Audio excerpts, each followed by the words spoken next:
Nga ky tekst kuptojmë se udhëheqësit e Judës ishin bërë aq të korruptuar shpirtërisht, saqë mendonin se mund të bënin diçka në fshehtësi nga Perëndia. Kjo ishte një qëndrim mohues ndaj Perëndisë dhe një veprim blasfemues kundër tij. Përballë një qëndrimi të tillë, Isaia përdor shëmbulltyrën e poçarit për të theksuar se Perëndia është krijuesi dhe se asgjë nuk është e panjohur për të. Të mos pranosh urtësinë dhe fuqinë e Perëndisë, i cili ka krijuar gjithçka në botë, është njësoj si të mohosh vetë Perëndin krijues. Prandaj Isaia thekson edhe një herë se sa e madhe dhe e mrekullueshme është fuqia e Perëndisë.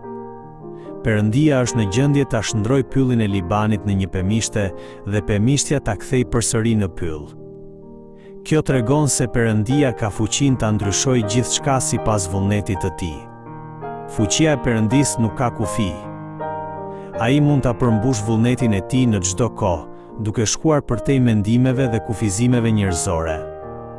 Dhe, nëse është e nevojshme, ai mund të bëjë mrekulli edhe në mënyra që ne nuk mund t'i imagjinojmë.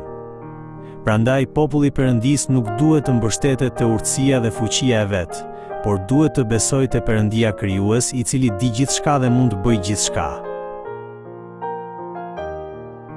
Isaia shpjegon konkretisht se çfarë gjërash do të ndodhin përmes fuqisë së Perëndisë. Së pari, të shurdhërit dhe të verbrit shpirtërisht do të shërohen. Kjo do të thotë se njerëzit që nuk ishin në gjendje ta dëgjonin dhe ta kuptonin fjalën e Perëndisë, përmes fuqisë së tij do ta dëgjojnë, do ta kuptojnë dhe do ta njohin atë. Gjithashtu, Perëndia u jep njerëzve gëzim. Ky është gëzimi i vërtet që përjetojnë ata që nuk kanë ku të mbështeten në këtë botë, por vendosin besimin e tyre te Perëndia. Kur njeriu mbështetet te Perëndia, ai mund të përjetojë një gëzim që bota nuk mund t'ia japë. Së fundi, Perëndia mund t'i zhduk të këqit.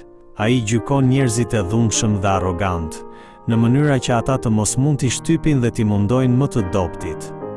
Pra, Perëndia vepron për të vendosur drejtësinë dhe për të mbrojtur të pambrojturit. Qëllimi të gjitha këtyre veprave të Perëndisë është që njerëzit ta kenë frikë Perëndin dhe, përmes fjalës së tij, të marrin mësim dhe të fitojnë aftësinë për të dalluar të drejtën nga e gabuara. Prandaj edhe lutja e parë në lutjen e Zotit të cilën na e mësoi Jezusi është: "U shenjtëroft emri yt."